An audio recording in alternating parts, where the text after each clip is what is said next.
How are ya? I'm Chef Jeff Trombetta from Norwalk Community College in Connecticut. So, crab cakes, that's what's on the menu. Alright? And we're serving it with a salsa. I'm not going to go over the salsa, that'll just make it lengthy, but any kind of sauce you would like. So, that's the crab cakes. And what we're going to do is we are going to put just a couple. Now when you cut your vegetables, cut them, mince them very small, because they'll end up breaking up the crab cake.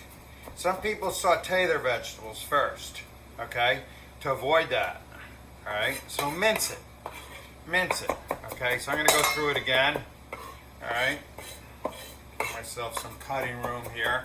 All right, so that's a couple tablespoons of minced red onion. All right, now we're going to do a mini sweet pepper. All right, and we're going to cut out the core. All right, and you can put any vegetables you want in there. Some people like celery, any herb. I'm going to be putting, again, small, right? I'm going to be putting chopped red kale is my herb, all right? Okay, we're going to try to make this, a little bit nutritious and a little bit vegetable laden, all right? So get that sweet pepper in there. And I pickled some jalapeno. All right, you can put fresh jalapeno, that kind of thing. But I pickled some. I bought a 5-pound bag and roasted them. All right, got them brown, roasted them pretty good, and pickled them. 2/3 white wine vinegar. And actually, instead of water, I use white wine because you got to dilute the vinegar a little bit. Some people make pickling too much, too strong. All right, there we go. So nice and clean. So there's the pickled jalapeno. See, there's one. Whoops. All right, so they're kind of falling apart. I'm going to cut this in half, and I'm going to scrape out the seeds here. All right, maybe we'll put them both in. So 1.5. Okay, listen, ratio cooking. At the end, I'm going to take a look at my appareil. Appareil is just French for mixture. I'm going to look at my appareil. There's a lot of appareils in cuisine. And we are going to, let's get rid of these seeds before they find their way in my crab cake. All right. And we're going to saute these in butter, brown butter. We want them nice and crisp. Okay. Your average restaurant's going to drop them in the deep fryer, and that's just some neutral oil. And so the brown butter is going to get. So these are pan fried. Okay. Pan fried. If you're going to pan fry, then you might as well use a flavored cooking medium that's going to be delightful, delectable. All right. So like butter. All right. You can use olive oil. You can use a neutral oil if you want.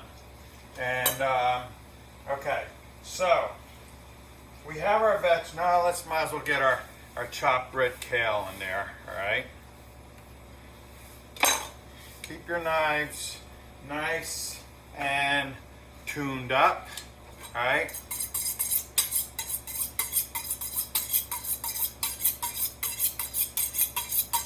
So they don't just smash the vegetables. They actually make a nice clean cut. All right. So this is our kale. A good couple tablespoons of that. Any herb you want. Parsley's real popular. Cilantro's popular. All right. Now look, that's not that fine of a chop. So this is I'm gonna chop it finer, and then it's gonna come down about 2 tablespoons. Right? Right now it's like 1/3 of a cup. Okay, so that's the difference. So when you work with volume, it's very hard to declare it in a recipe because who chopped it which way, right? So we want this in there, and this is just going to add a lot of depth and character and greens and fibrous, and you know, as my friend Rick Orlando says, you know, invisibly delicious. I love that. I love that. Okay, it's just that makes so much sense, because a lot of the ingredients that you add give depth and character. You know, you can't just say, red kale, ooh, you know, minced red pepper. You know, when you know what's in it and you make something, then you can kind of call it. But, you know, the average consumer sitting out there in the dining room, okay, now, I think, we gotta get our garlic in there, right? Whoa, gotta get our garlic in there. We're gonna go, I'm gonna go 2 cloves. I'm gonna cut off the ends so it's a little easier to peel. Right? Now listen, when you buy garlic, don't put it in the fridge. It kind of collects moisture. It's very difficult to peel. Alright? This is fresh, and when you pick it out, make sure it's kind of purple. Alright? Purple means kind of fresh. It gets old quick, but you know, it lasts out there, you know, a good few weeks anyway. But look how easy that peels, because it's dry, it's not in the fridge. You're gonna wrestle your garlic when you peel it if you keep it in the refrigerator. Trust me, all right? I did it for years. And you know, I had this, where was she from? Not Trinidad. Maybe one of those kind of offbeat islands off of Venezuela, maybe Curacao or something like that. And she told me, you know, don't keep your garlic in the fridge. You're gonna have trouble peeling it. So you're always learning from somebody. This was a student, right? And you know, you could just mash it. That makes life easier, right? Like that. And all right. So let's give that a good mash. And again, some things you want kind of mashed because it's going to hold your appareil, your crab cake together. And notice that I'm not putting my crab in there yet. You want to fold that in at the end, because otherwise, I got my pan hot. I don't want to make sure I don't want to get it too hot. I'm going to splash a little white wine in there. All right. Nah, it's not too hot. Okay. All right. Let's, so I think we have everything that we want as far as fresh vegetables go. We're going to get our eggs in there. We're going to start, because a lot of recipes call for fresh breadcrumb. And we're going to use panko crumb. It's a dry crumb. It's a bigger, coarser, I don't know, crumb, so to speak. And what we want to, I'm going to kind of mix that egg in there, get some liquid in there, and then get our breadcrumb in there so it starts to absorb. You don't want a crab cake that's too loose, because you're going to have a tough time dealing with it. All right? So we've got to start our liquids. So let's go, as far as mayo goes, I don't know, a good 4 teaspoons of mayonnaise, and the same with mustard. Good 4 teaspoons of mustard, all right? And breadcrumb, okay? So that's all the liquid we have. And we're gonna add some more spices. But like I said, I wanna get the breadcrumb to start to absorb, all right? You don't want it too loose. So that's how much breadcrumb you add, all right? So that's about 2/3, maybe 3/4 of a cup, all right? And I'm gonna look and take a look and see how it looks. I'm switching because I don't want all these breadcrumbs to clog up my whisk. So switching to a The old faithful here, rubber spat. One of the best tools in the kitchen. I love a rubber spat. All right. Now that's looking a little bit loose. So we're gonna get some, all right. There we go. We'll dry it up a little bit. You know, it's a fine line though. You know, you hate those crab cakes that are so bready. And that's one of the reasons why I'm also adding the crab at the end, so you can see it, so it doesn't get all mashed. Crab is very delicate. I'm gonna go a little bit more, all right? And, all right. We're going to, that looks pretty good there. Oh, we're gonna add some lemon juice, all right? Okay, about almost a half a lemon. All right, so that loosens it up a little bit. All right, and so we see we have there. Now this is kelp powder. You could add any herb you want. So that's gonna dry it up. This is like, you know, this is local kelp from Long Island Sound. It's just processed dried kelp. It takes a long time to make because you got to dry it very well, and then it's a long time to get this powder. So that's pretty damn good. That's some good stuff in there, and some Old Bay. Right, a couple teaspoons of Old Bay.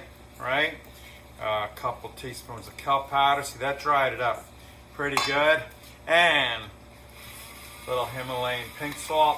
The Himalayan pink salt I find is a little milder than your average salt. All right, salt is a feel. All right, well, you can't feel that, but I just kind of know it. But kosher salt, you could feel it in your hand. You could feel the crystal. If you're using a salt, you know, mineral salt is just so concentrated, and it's just, I hate working with regular table salt, mineral salt. Okay, so that's what we got there. All right, I think we have everything in there. We got, now we're gonna add, this is about 3/4 of a pound of the crab. We want it, well, let's see. We want it to be crabby, and we're gonna fold that in gently, all right? Let's see what we got. We could always fold that more, but you don't wanna handle it too much. All right, so let's see. Our pan is nice and hot.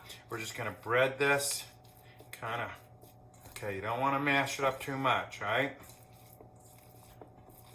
Okay, these look pretty good. Okay, a couple eggs in there for that size mixture. That's gonna be good to kind of bind it. It's not gonna be tough. Remember, your eggs toughen, they're a protein, so they coagulate and they hold everything together, but they can make an item tough. So some people put a lot of eggs in there to make sure it holds together, especially if they're throwing it in a deep fryer. However, that's very liquidy beforehand, so it's difficult to handle and difficult to bread when you have a lot of eggs. So it's a real fine balance. So that's pretty good right there. That's a fine appareil. And I could probably get away with a little bit more crab, right? Because I want them to be crabby. So eyeball it, right? So it wasn't quite 3/4 of a pound, right? Here we go. Okay, now don't fold it too much. Beautiful. Okay, now let's put on some gloves because this is going to be messy. And this is a standard breading procedure. All right, what does that mean? Okay, it's very standardized. Okay, flour, egg, breadcrumb. Okay, and then right into the pan so we don't have to handle it too much. All right, so it's kind of messy. But nothing like that gloves can't handle. All right, and make sure your hands are dry when you put these on, right? Right? Because they don't go on. All right, there we go. Nice and tight. Pull the fingers up so we could feel it. Okay, flour, egg wash, and breadcrumb. Now, don't use a lot of breadcrumb in the beginning. You could always add more because it gets gunked up with the egg. And then throw it out, okay? This egg is just egg wash. It has, I fried the ones that I plated, and I fried these, and so some of the stuff fell off into the egg, and that's okay. So some people say, should you season your egg? No, it gets seasoned anyway. All right, so let's take, and the system is standard breading procedure: wet, dry, in the pan, right? Because it won't adhere otherwise, right? So make about a 2 ounce, maybe 3, decent size, okay? So mold it up pretty good, right? Put it in there, whoa, okay? Now listen, pat it, shake off the excess. Why? Because it's gonna fall off anyway. And if it falls, don't let it sit in the egg wash too much, because it gets too saturated and it'll fall apart. See, these are difficult to handle, all right? Okay, so one more, and then we're going to get it pretty tight, right? Get it pretty tight and shake off the excess flour, because it's going to fall off anyway. And if it falls off, then your breading falls off. Put it in the egg wash. Don't let it get too soaked, right? Okay, take it out of there, all right?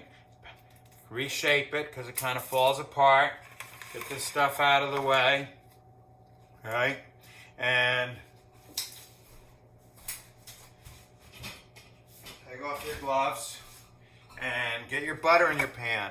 Now, what's going to happen is, let's see how hot the pan is. Okay, we got to get it hotter. Don't be afraid to use butter, all right? At a very low flame. All right, so you can see that. Looking up at the camera, I got a little bit new setup here. Let's go right there. Okay, good. And then let's get our plate ready. All right, get our mise en place. Mise en place, right? These are the beet greens, the red kales from Guilford Greens. The beet greens are from Guilford Greens. Look at that baby beet green, beautiful. That's the underliner. Whoops. Okay. I'm gonna put this off to the top, okay? Because I'm gonna save room for the salsa. Okay, let's go in here. All right.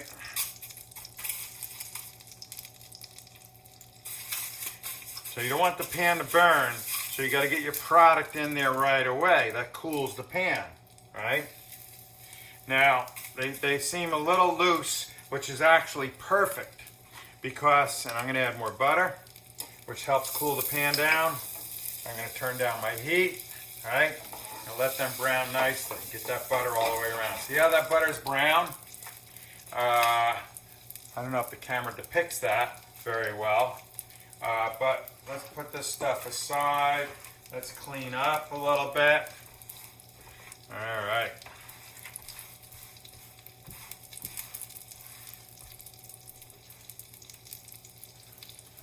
All right, so the egg's gonna bring this together. We're gonna take our spatula, all right?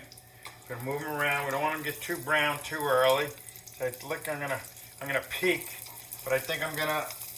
Okay, we gotta flip them. All right. Okay, so we have good color right there. Now we're gonna let them cook with a low flame. All right, make sure the center's cooked. Make sure the egg's cooked. Okay, this is a real rooty beet green, huh? These are baby beet greens. Okay, that's going to be good. We're going to give it a little lemon garnish, and we're going to take a bite for you, and just want to let them cook. All right, they're going to be nice and hot off the pan. This is the way to do it. Don't be afraid to add more butter, all right? Because the breadcrumbs absorb butter, and the butter also controls the heat, all right? We could peek at the bottom and pick our best side to present, all right? But you can see they're firmed up nicely now because the egg is set.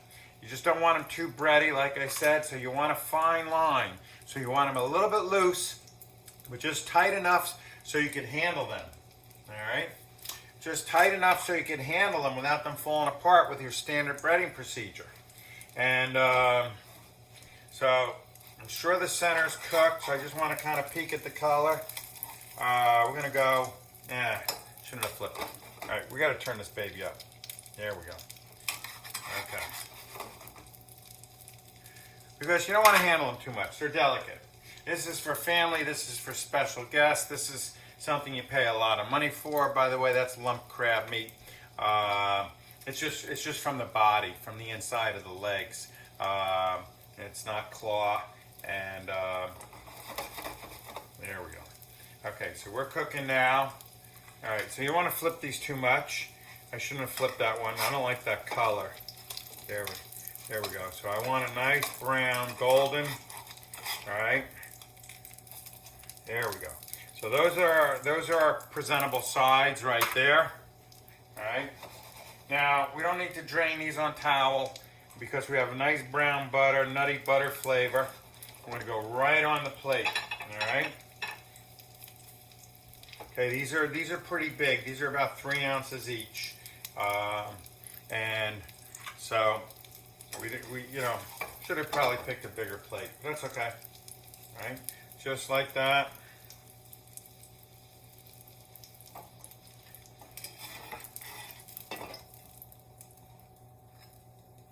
Now this salsa is actually wonderful.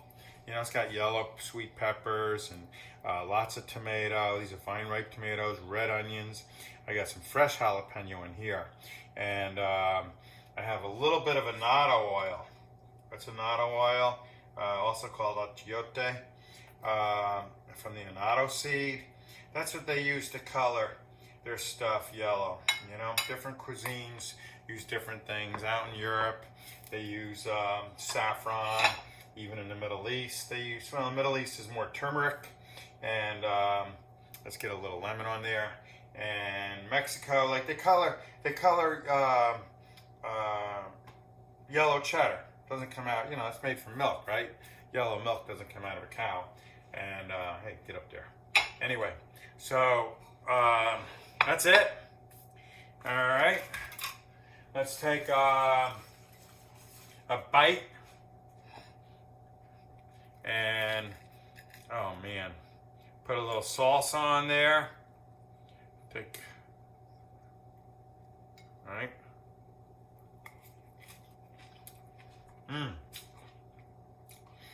Not too bready. Here. Let's take, so you can see the inside. Right? You can see the crab, it's visible. Crunchy, fresh salsa. Hot, piping hot crab cake. It's absolutely wonderful. Hey, I'm Jeff Trombetta from Norwalk Community College, Norwalk, Connecticut. Thank you.